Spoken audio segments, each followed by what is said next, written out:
Hello，大家好，我係心理學渣。咁今日咧又係見到呢三位啦，相信大家都知道我哋都係講《不寫之罪》呢一套電影嘅。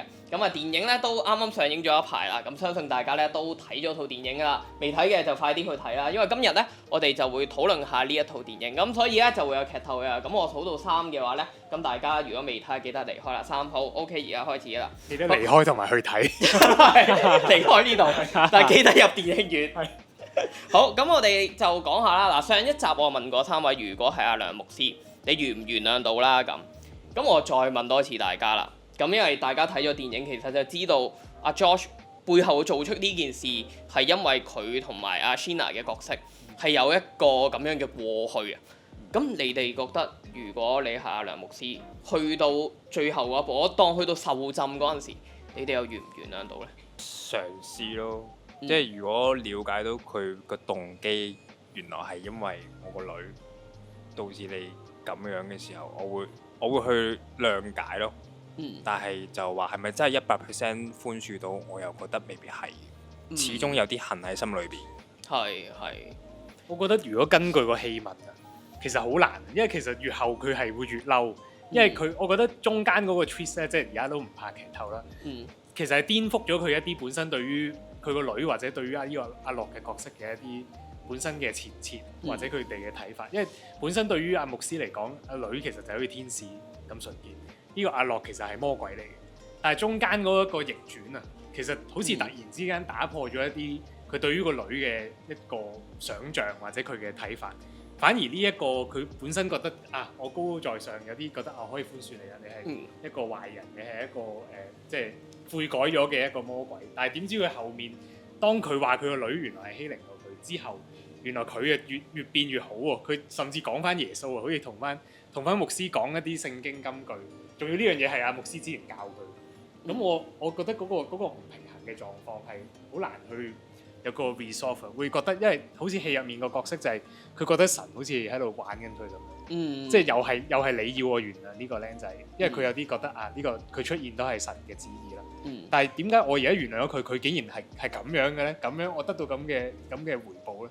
咁所以去到最後，佢甚至要佢親手去，好似因為喺基督教嘅意義裏面，其實洗禮就係一個殺死個舊我嘅，佢上翻嚟就係一個新我啦，就係一個所謂嘅新造的人，仲要由我去幫佢去洗白喎。咁我覺得嗰個衝擊實在太大啦，即係好難去處理到呢種咁複雜嘅情緒，所以最後好難真係寬恕。幾唔同喎，咁你哋兩個嘅睇法，即係阿 Josh 就會嘗試諒解啦，反而如果阿林善導演就越嚟越嬲喎，嗰下嘢係嘛？唔係，同埋因為嗰個嬲係要壓抑啊嘛，即係其實戲裡面都一樣。其實唔係話我好想嬲，好想即刻連死，我真係越唔想。就好似我上一集所講，佢越唔想，其實嗰樣嘢可能仲犀利，即係個怒火或者嗰個仇恨。即係因為有時候啲嘢你唔特登去撳咧，你唔會嗰樣嘢其實反彈仲犀利啊嘛。即係我越要話俾自己聽，我唔會嬲佢嘅，我唔憎佢嘅，我唔嬲嘅。你其實講10次，你越講越嬲，因為你其實就係做唔到，你先要係咁講啊嘛。咁戲裡面個牧師就係經歷緊一個咁嘅心路歷程。OK， 你咧？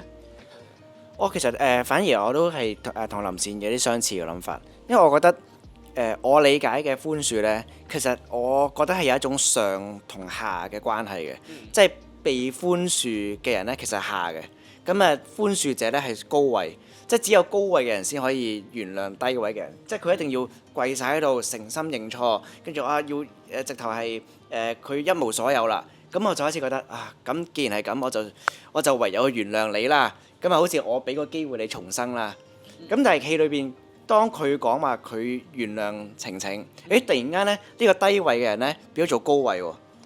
所以佢就接受唔到就係，你雖然你講咗呢串嘅歷史，原來晴晴欺凌你，你原諒晴晴啊，我反而係就係越聽越嬲，就係你憑乜嘢由呢個低位變成一個高位咧？即係你先係加害者，你應該要係永遠都係喺低位裏邊。咁我諗其實有一個幾諷刺嘅位嘅，就係牧師不斷講到強調話人人都係罪人，所以冇人有資格赦免人啦。但係其實當樂講話晴晴係一個罪人呢個 concept 嘅時候呢，佢接受唔到，即係人人係一個罪人，除咗我個女之外。咁我諗呢個就係我作為如果我代入牧師咧，我會崩潰嘅位咯。咁同埋因為講起高位低位呢樣嘢，我諗都源自於可能聖經一啲比喻或者教導。因為其實聖經裡面講好多寬恕嘅故事，其實都會有用比喻去講。咁有浪子回頭嘅比喻啦，其中一個好常見嘅就係一個爸爸去寬恕翻一個佢即係一個揮霍，係啦，一個揮霍同埋一個好叫咩啊？不肖子啦，係啊，不肖子啊，即係一個父子關係啦。咁神寬恕人都係啦，即係因為會話人係上帝嘅兒女啦，又係一個天父嘅爸爸去寬恕啲仔女啦，又或者一個債主嘅比喻啊，即係聖經都係即係話一個債主寬恕一個欠債嘅人。咁其實當中呢啲關係，即係不論係父子或者債主債仔，其實都係有一個高低位或者一個主客嘅關係㗎嘛。咁所以我諗呢個都會潛移默化影響到其實當信徒或者受基督教文化影響嘅人去諗寬恕或者去實踐寬恕呢樣嘢，其實一種冇講出口，但係其實潛藏嘅就係一個高低位嘅關係。即係所以其實無論喺個教入邊定還是我哋講緊寬恕呢一樣嘢，都係有個高位喺度，即係嗰個人要有一個自主權去決定我能唔能夠寬恕對方咁樣嘅。OK， 好。咁我又問下阿 Josh 啦。咁其實即係你喺個角色入邊咧，咁你覺得自己係處於個低位啊，定係喺個高位啊？我覺得係低位。首先我諗有冇高位先？有冇咧？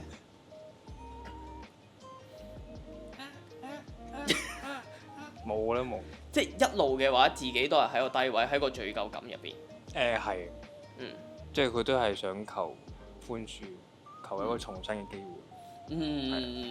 即係不斷都係會唔會對方可以寬恕翻自己啊？咁樣喺你話自己可以寬恕啊晴晴嗰下咧，其實都唔係喺高位。我覺得唔係。係啊，因為其實佢死都某程度係我間接地令到佢離開咗。OK。同埋其實戲裡面嗰嘢咧，佢講出呢個對白嗰嘢，其實佢有啲衝口而出啊，有種因為佢被寬恕，佢好似孭住即係個比喻，好似孭住個十字架，突然有得放低，好開心啊，好輕盈啊，輕飄飄，即係我都可以原諒到晴晴啊，即係佢唔係一種好深思熟慮或者好我諗咗好耐點同呢個牧師講，特登講呢句嘢刺激你。佢其實係即係佢有種憤怒，佢化解唔到，佢唔識點樣消化。但係佢嗰一刻佢感受到嗰種寬恕，佢就覺得佢都可以寬恕到人，佢覺得寬恕個力量好強，所以佢先至講咗呢樣嘢。但係正牧師就係即係正因為呢種不經意，其實令到牧師更嬲。即係話點解你可以講到啲咁嘅嘢？咁所以我覺得睇佢個角色其實唔為意，即係佢唔係一種佢自己企到好高，覺得我都可以寬恕佢，但係反而係佢好似真係放低咗一嚿石頭咁樣，佢都覺得我都可以寬恕人。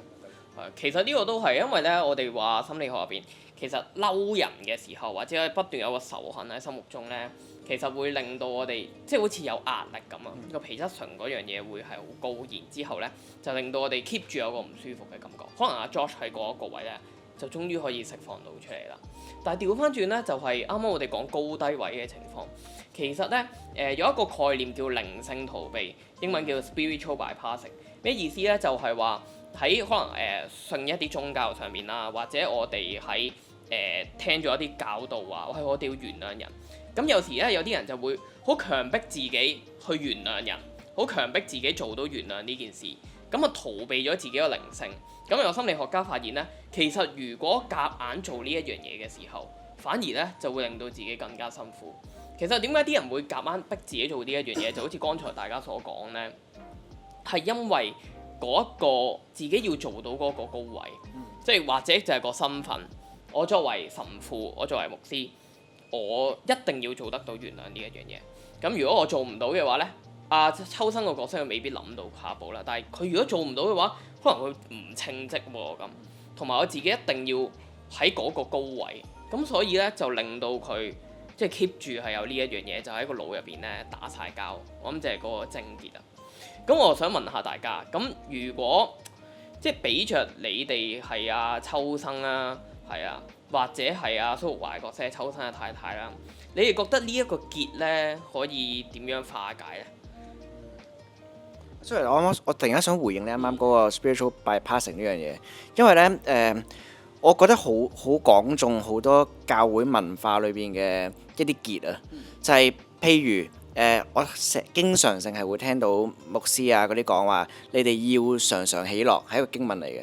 咁咧，所以真係試過咧，當有譬如教徒唔開心，然後佢就講你要喜樂喎，你唔應該唔喜樂喎，因為呢個係聽到呢個都幾喜樂喎個人。係啊，即係你一定要喜樂喎。咁然後另一個就係叫做應當一無掛慮。咁啊，你唔應該憂愁聽日嘅事啊點樣？咁又係如果有信徒話啊，我唔知買樓唔知點算啊，我公司要執啦唔知點算啊。你應當一無掛慮，你唔可以有憂慮。咁係我覺得有時一啲好嘢，但係將佢變成一個強迫性嘅時候咧，就係好物極必反啊！即係你點做到咧？咁樣，我覺得啱啱你嗰個俾令我諗起好多呢啲咁嘅教會嘅文化。係啊，即係呢個點樣做到，其實都係喺戲入邊我哋探討嘅一個位嘅。而最尾就你哋覺得最尾其實叫唔叫做係一個原諒呢？對於阿牧師同埋阿牧師太太嚟分別嚟講，我覺得最後其實佢唔完全係，但係佢某種程度上係咯。因為譬如講緊師母個角色，其實佢開頭就係佢個憤怒最直接嘅，最即係好想其實想衝出去碾死佢嘅，即係喺教會撞到佢嗰度。但係佢最後佢見翻呢一個仇人，咁一嚟其實首先佢其實救咗佢啦，因為其實佢爭啲死㗎啦嘛，係因為呢個師母嘅出手，佢先至冇死。佢同佢講翻一啲關於佢女嘅嘢，佢可以喺佢面前講，其實可能都係想佢內疚，有其中一個原因。但係其實佢到最後又可以關心佢嗰樣嘢，其實我唔覺得佢真係寬恕咗，或者已經將呢樣嘢一筆勾銷。但係其實有一種沉澱或者轉化，即係嗰個仇恨，即係佢可能同開頭嗰個形式有少少唔同。